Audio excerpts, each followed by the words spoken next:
Hi guys, welcome back to my YouTube channel. And today I'm gonna be sharing with you guys some nuggets of how I graduated with Summa Cum Laude from Northeastern State University, Tahlequah, Oklahoma. So I hope this journey will help you as you go back to school or as you engage in your everyday life to understand that excellence is actually achievable. It's something that is within reach, and that is what my video is all about today.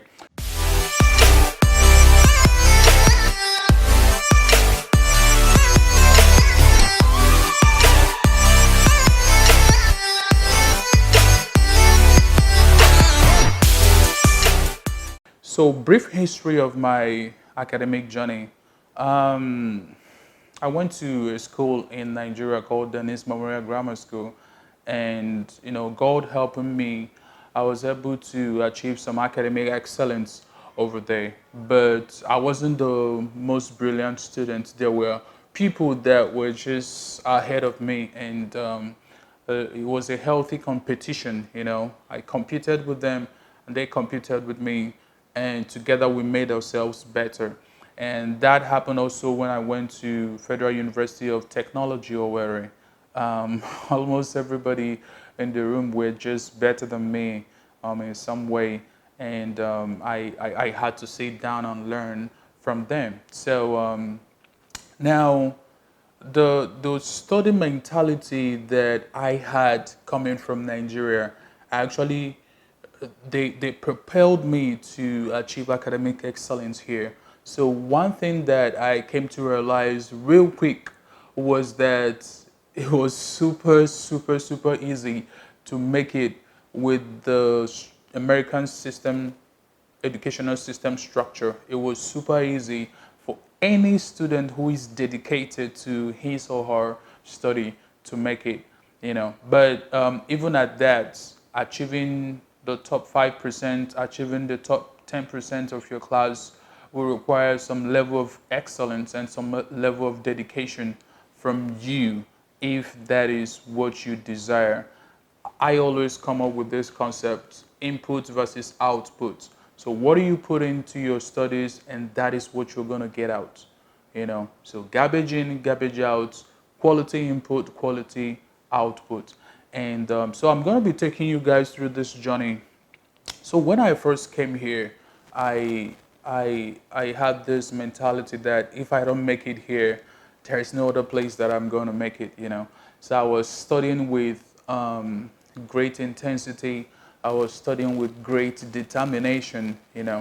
I remember when I first came, it was so hard to understand what my instructors were saying.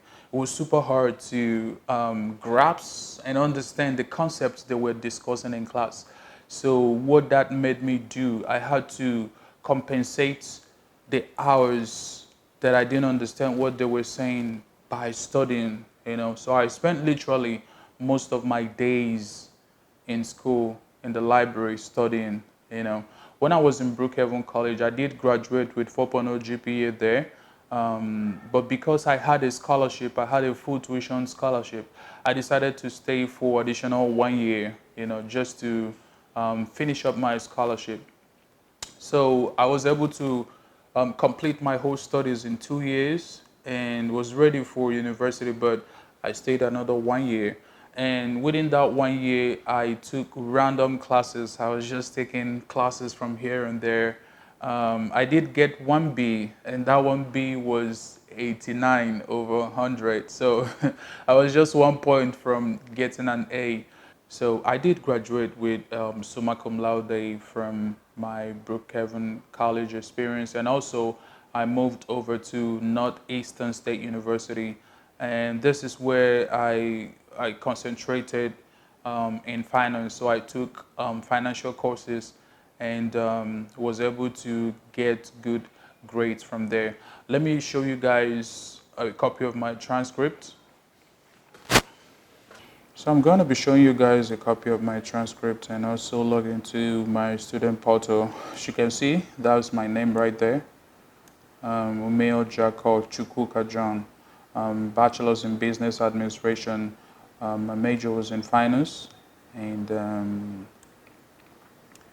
so as you can see, these are some of the classes that I took: Introduction to Financial Accounting, Managerial Accounting, Business Tax or Statistical Methods, Principles of Microeconomics and Macroeconomics, Principles of Finance, Information Systems, and all of them were all A's.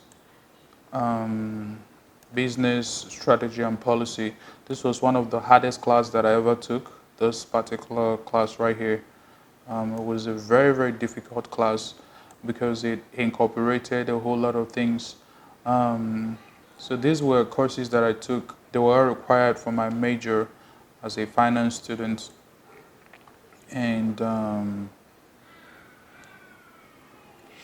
and yeah, these are other classes that I took from Brookhaven College, 7 to 8 hours, and all of them were all A's except this one, which interestingly it's personal finance. So but this one came out 89, so I was just 1 point shy of an A, or is 1 point shy of a perfect score. So before I go further, sharing with you guys some of the tips that helped me while I was in college, I want to share with you guys something that is actually very important. You've got to study what you love.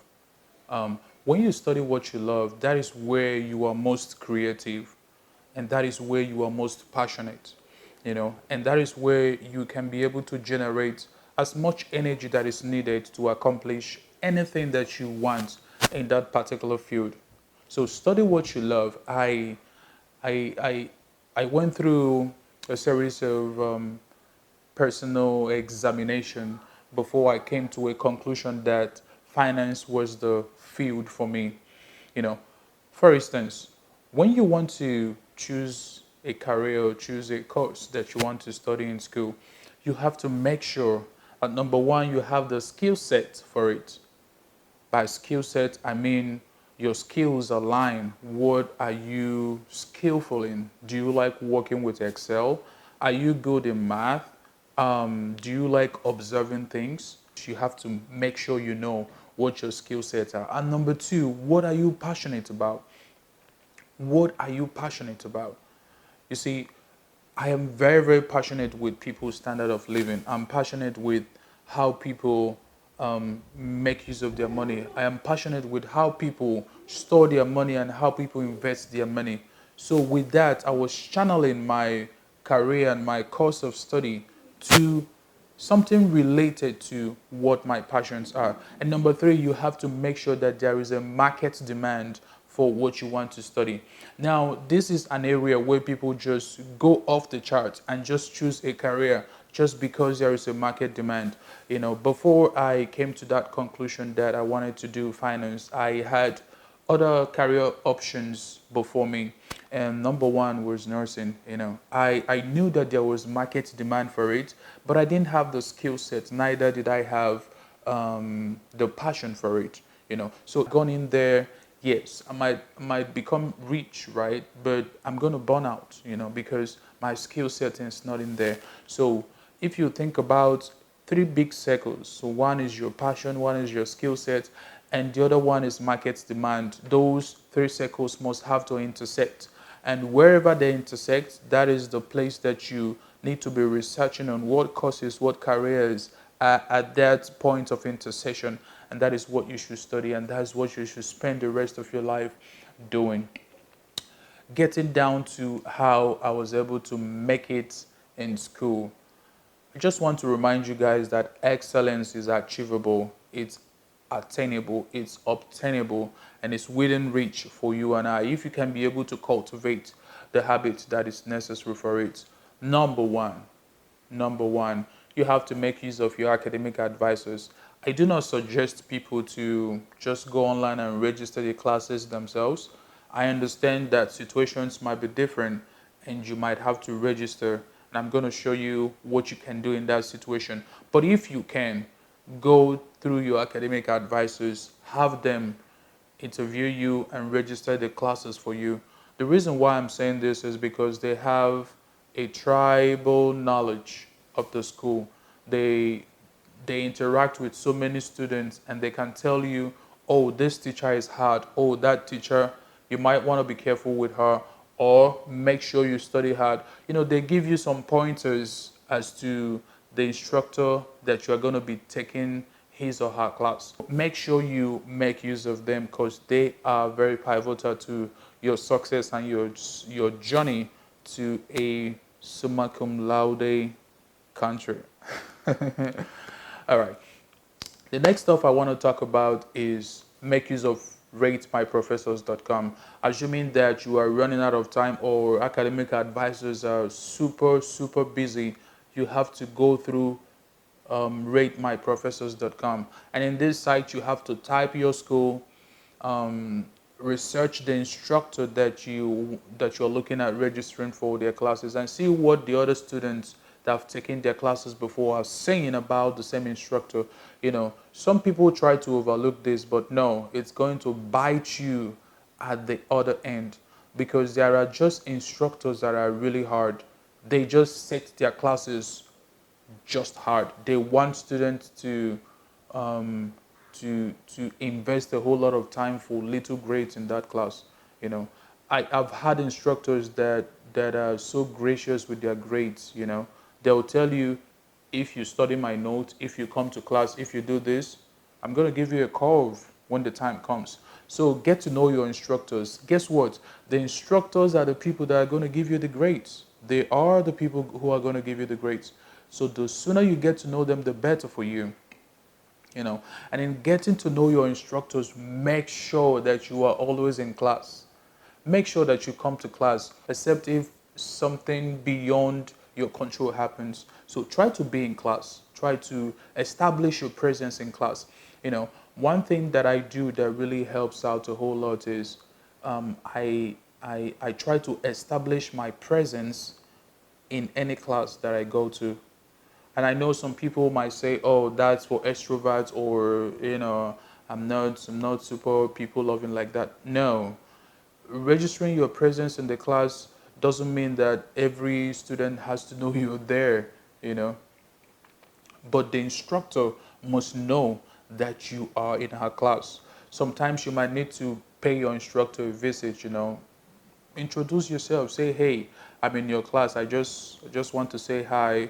What do students who succeed in your class do special?" These are type of questions that you ask. You know, let me get to know you. You ask your instructor, what is your background? Oh, why did you just decide to be a teacher?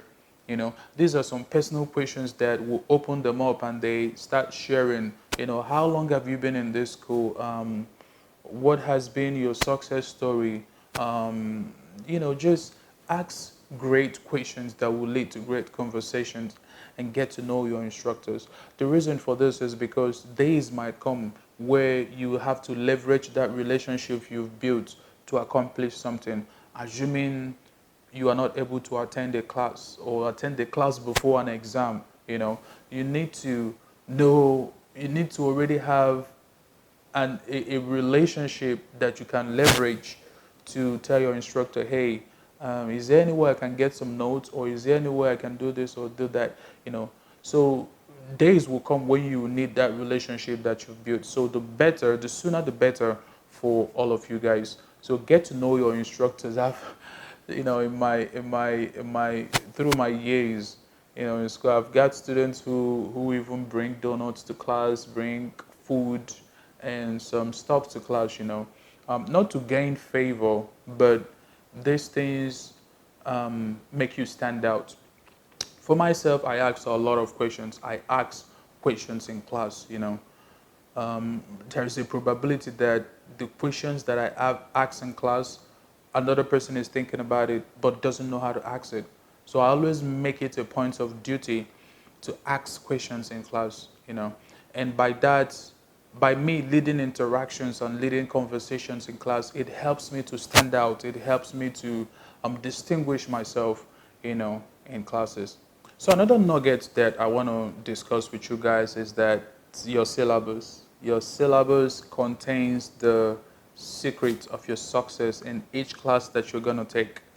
Study the syllabus the first week of class. Make sure that you understand everything that is in there, especially how that class is being graded. If you are passionate about getting an A in a class, at least you should know the path or the route that leads to an A, and that is contained in your syllabus. So when you do that, study your syllabus. There are some instructors that will tell you that 10% of this class will come from participation and 10% will come from homeworks. 50% will come from exams, or so percent will come from this. Then that helps you as a person to channel how you study, how you invest your time. So assuming something has a 50% weight, you probably might want to spend time doing that stuff. You probably might want to invest time because that is 50% of your grade. And now when something is 10% participation, you want to make sure that you are engaged with the information that is being taught in class. Be present and try to pay attention. Someone once said that school fees is not the only thing that you pay. You also pay attention in your classes. So make use of your syllabus, study it very well. And this is what I do that actually helps me out. I make sure that all the dates of the exams and the tests that I have in my syllabus are transferred to my own personal Google Calendar. And this is how I do it. So this is how I would do it. I would make sure that my syllabus, the dates in my syllabus are all transferred to my Google Calendar. Example, if I have an exam coming on Tuesday, July 19th, I'll just go ahead and press Principles of Finance exam. Now write if it's exam 1 or exam 2, and I go to notification.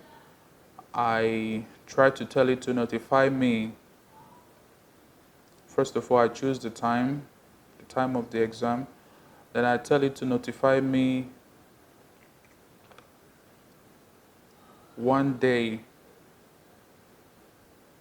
before the exam, and you go ahead and save it. So this is already saved right here. And one day before your exam is going to notify you, and from there you can start your reviewing or studying the materials that are needed for the exam. So these things are quite helpful. They help me. They help me to stay very organized. Sometimes you might be taking 15 credit hours, sometimes you might be taking 18 credit hours. So you must have to find a system of organization that works best for you. For me, using Google Calendar works accurately for me. So the next nugget is understanding the concepts that are being discussed in class. I do this and it really does help me.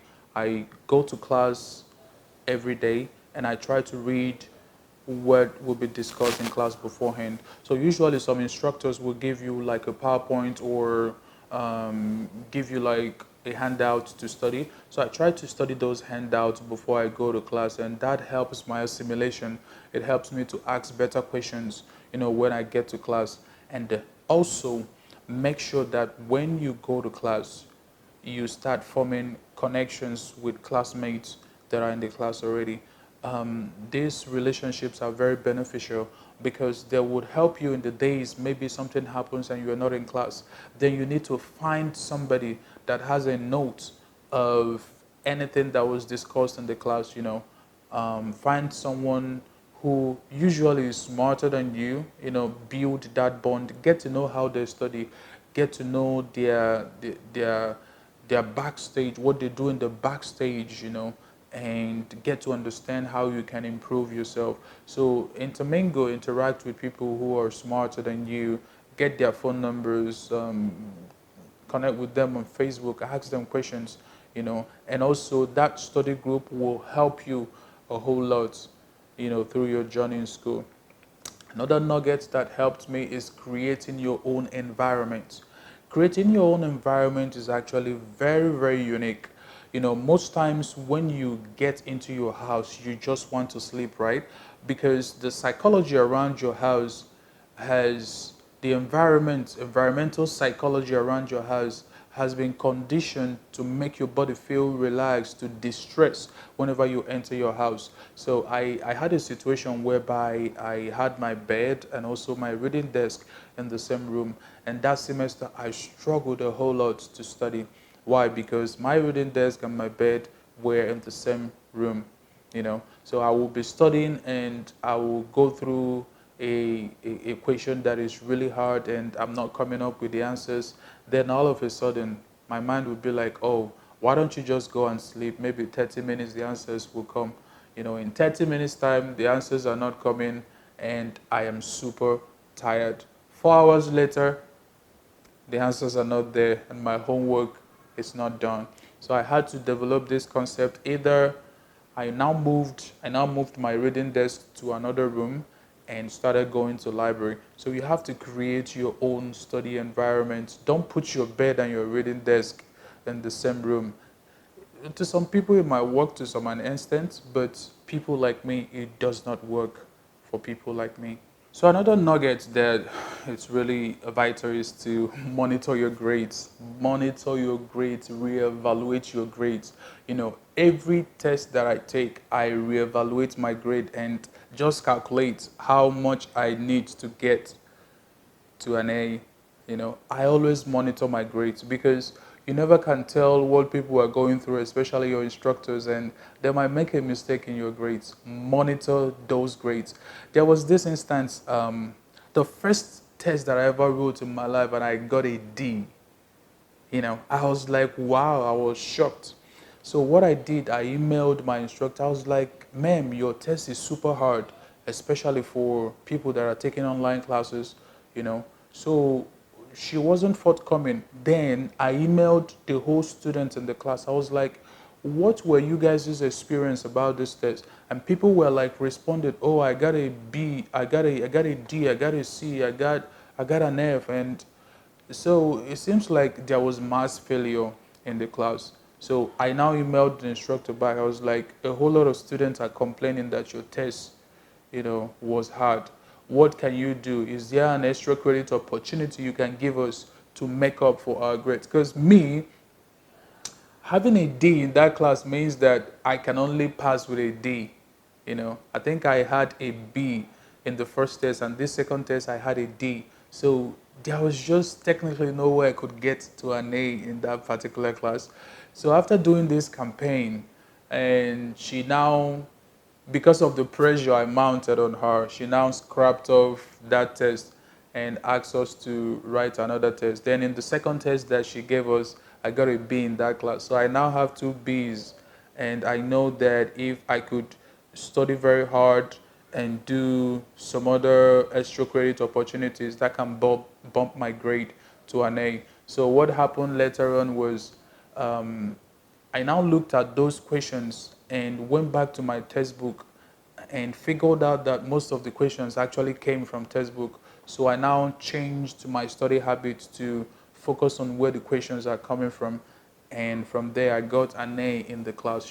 So monitor your grades. Know what is actually going on, in your grades. Don't just have a lackadaisical attitude towards your grades. You have to monitor them each time that you take a test, you know. So usually I study so hard in the beginning of each semester because I want to start setting a trend. And once that trend is set, I can now adjust based on my score in the first test. I can now say, okay, yes, I need to actually study hard, in this particular class. So one of the stuff that I have to tell you guys is always aim for 100. Um, always aim for 100. You know, aim towards the sun. If you don't hit it, you might hit a star. So when you aim towards 100, I don't know how many classes I've had 100, but I think I've had like there's a class that I had 100. I still remember, but most of my classes were just between 90 to 99. So but always aim for 100.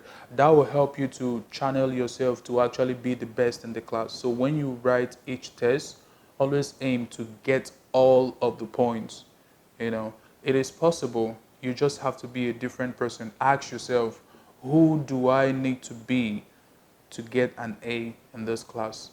And start becoming that person. Start doing what that person would do to earn an A in this class.